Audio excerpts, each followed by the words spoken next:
تشقق السماء بالغمام، اور یہ ہے وہ قیامت کا نقشہ جس دن کے آسمان پھٹے گا اور کچھ بادلوں کی طرح کی کیفیت ہو جائے گی، وَنُزِّلَ الْمَلَائِكَةُ تَنزِيلًا، اور پھر فرشتوں کو اتارا جائے گا، فوج در فوج فرشتے نازل ہوں گے۔ الملک یومئذ الحق للرحمن، اس دن تو پھر بادشاہی اور اختیار گویا کہ بالکل علم نشرہ ہو جائے گا کہ صرف رحمان کے لیے ہے۔ آج تو کچھ پردے پڑے ہوئے ہیں، اس وقت بھی اختیار اسی کا ہے، لیکن کچھ پردے پڑے ہوئے ہیں، کچھ نظر آتا ہے کہ اس کے ہاتھ میں بھی اختیار ہے، اس کے پاس بھی طاقت ہے، لیکن اس روز معلوم ہوگا کہ الملک یومئذ الحق للرحمن وکان یوما علی الکافرین عسیرا، اور وہ دن کافروں پر بہت بھاری ہوگا۔ وَيَوْمَ يَعْضُ الظَّالِمُ عَلَى يَدَيْهِ، اور وہ دن ہوگا کہ ظالم جو ہے، جو گناہ گار ہیں، مشرک ہیں، کافر ہیں، اللہ کے جو باغی تھے، وہ اپنے ہاتھوں کو کاٹیں گے اپنی جھنجھلاہٹ میں۔ یقول یا لیتنی اتخذت مع الرسول سبیلا، اور کہیں گے کاش کہ میں نے رسول کے ساتھ راستہ اختیار کیا ہوتا، رسول کے راستے پر چل رہا ہوتا، میں ان کا اتباع کرتا، ان کے ساتھیوں میں شامل ہو جاتا۔ یہی ہے وہ عز یعز، ہاتھوں کو کاٹنا، کہ جس کے لیے وہ میں نے حدیث جو آپ کو سنائی تھی کل کہ ملکن عاضًا، پہلا دور دور نبوت تھا، پھر دوسرا دور دور خلافت علی منہاج النبوہ، اور تیسرا دور حضور کی اس حدیث کی روح سے ہے ملکن عاضًا، کاٹ کھانے والی ملوکیت، ایسی ملوکیت جو ظالم ہوگی۔ یا ویلتا، وہ سوچ کہے گا کافر کہ ہائے میری شامت، لیتنی لم اتخذ فلانا خلیلا، کاش کہ میں نے اس دن فلاں شخص کو اپنا دوست نہ بنایا ہوتا، میں نے دنیا میں فلاں شخص کو اپنا دوست نہ بنایا ہوتا، یعنی اس نے مجھے پھر ورغلایا، میرا تو دل کچھ کھلنے لگا تھا، مجھ پر حقیقت منکشف ہونے لگی تھی، میں تو کچھ مائل ہونے لگا تھا رسول کی طرف، لیکن فلاں میرے دوست نے مجھے پھر ورغلایا اور مجھے اس راستے سے واپس لے گیا۔ یا ویلتا لیتنی لم اتخذ فلانا خلیلا لقد اضلنی عن الذکر بعد اذ جاءنی، اس نے مجھے گمراہ کیا، بھٹکا دیا ذکر سے جبکہ وہ میرے پاس پہنچ گیا تھا۔ یعنی ذکر کا پہنچ جانا ایک تو یہ ہے کہ اللہ کے رسول نے مجھے سنا دیا، دوسری کہ میرے دل کے اندر بھی وہ اترنے لگا تھا، وہ مجھ تک پہنچ گیا تھا، میرے دل کے تاروں کو چھیڑنے لگا تھا، جیسے کہ کہا گیا ہے وَقُلْ لَهُمْ فِي أَنفُسِهِمْ قَوْلًا بَلِيغًا، اے نبی ایسی بات کہیے ان سے کہ جو ان کے اتر جائے، جو پہنچ جائے، ان کی روح کی گہرائیوں تک اس کی رسائی ہو جائے، وہ بات کہیے۔ تو یہ بات مجھ تک پہنچنے لگی تھی، لیکن اس نے مجھے گمراہ کر دیا۔ وَكَانَ الشَّيْطَانُ لِلْإِنسَانِ خَذُولًا، اور یقیناً شیطان جو ہے وہ انسان کو پھر دغا دینے والا ہے۔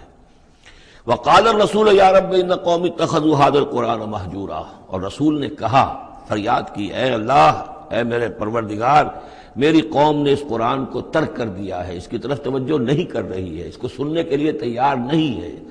میں سنا رہا ہوں، ہر امکانی شکل میں نے اختیار کی ہے کہ سناؤں، لیکن یہ میری قوم جو ہے اس کی طرف متوجہ نہیں ہو رہی۔ یہ ہے وہ لفظ مہجوری جسے علامہ اقبال لے کر آئے ہیں، خار از مہجوری قرآن شدی، کہ اے امت مسلمہ تو جو ذلیل و خوار ہوئی ہے تو قرآن کو ترک کرنے کے باعث ہوئی ہے۔ جیسے کہ حضور نے فریاد کی،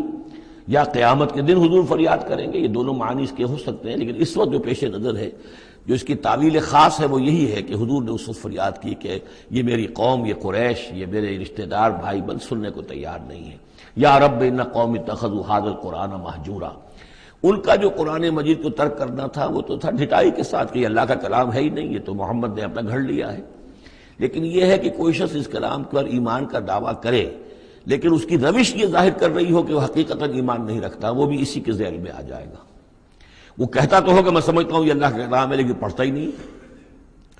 کہتا ہے کہ میں مانتا ہوں یہ اللہ کا کلام ہے، اس کو سمجھتا ہی نہیں ہے، کہتا ہے یہ اللہ کا کلام ہے، اس پر عمل نہیں کرتا، تو وہ کہنا نہ کہنا برابر ہو گیا، یہ تو تکذیب حالی ہو گئی۔ چنانچہ اس آیت کے ذیل میں جو حاشیہ لکھا ہے مولانا شبیر احمد عثمانی رحمۃ اللہ علیہ نے، وہ میں آپ کو سنا دینا چاہتا ہوں۔ آیت میں اگرچہ مذکور صرف کافروں کا ہے، تاہم قرآن کی تصدیق نہ کرنا، اس میں تدبر نہ کرنا، اس پر عمل نہ کرنا، اس کی تلاوت نہ کرنا، اس کی تصحیح قرات کی طرف توجہ نہ کرنا، اس سے اعراض کر کے دوسری لغویات یا حقیر چیزوں کی طرف متوجہ ہونا، یہ سب صورتیں درجہ بدرجہ ہجران قرآن کے تحت میں داخل ہو سکتی ہیں۔ اگر ہمارا طرز عمل یہ ہے کہ نہ قرآن کو ہم پڑھتے ہیں، نہ سمجھنے کی کوشش کرتے ہیں، انگریزی زبان ہم نے اتنی سیکھ لی کہ انگریزوں کو پڑھا دیں، لیکن عربی اتنی بھی نہیں سیکھ سکتے کہ قرآن مجید کا مفہوم براہ راست ہمارے دلوں پر نازل ہو جائے، تو پھر یہ کہ ہمارا کہنا یہ کہ ہم قرآن کو اللہ کا کلام مانتے ہیں، یہ جھوٹ موٹ کا دعویٰ ہے، ہمارا عمل اس کی تصدیق نہیں کر رہا، ہمارا عمل جو ہے ہمارے اس ایمان کی گواہی نہیں دے رہا۔ اس موضوع پر الحمدللہ میرا وہ جامع کتابچہ ہے مسلمانوں پر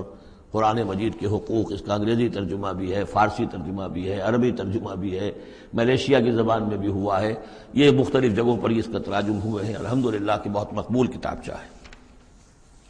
وَكَذَلِكَ جَعَلْنَا لِكُلِّ نَبِيٍّ عَدُوًّا مِّنَ الْمُجْرِمِينَ، یہ مضمون پہلے بھی آ چکا ہے، سورہ نام میں بھی آ چکا ہے۔ ہم تو خود ہر نبی کے دشمن کھڑے کر دیتے ہیں تاکہ بھٹی ذرا گرم ہو، تصادم ہو، کشاکش ہو، تبھی تو اہل ایمان کے ایمان کی تو جانچیں گے نا کون کتنے پانی میں ہے، کیا پتہ چلے گا۔ اگر سب آرام سے سمجھیے کہ ٹھنڈی سڑک پر چل کر جنت پہنچ جانا ہو تو سب چلے جائیں گے، کون نہیں جائے گا؟ وہ تو پتہ چلتا ہے، جیسے کہ آیا حفت الجنت بالمکارہ، جنت کو تو اللہ تعالیٰ نے گھیر دیا ہے ان چیزوں سے جو انسان کو بہت ناپسند ہیں،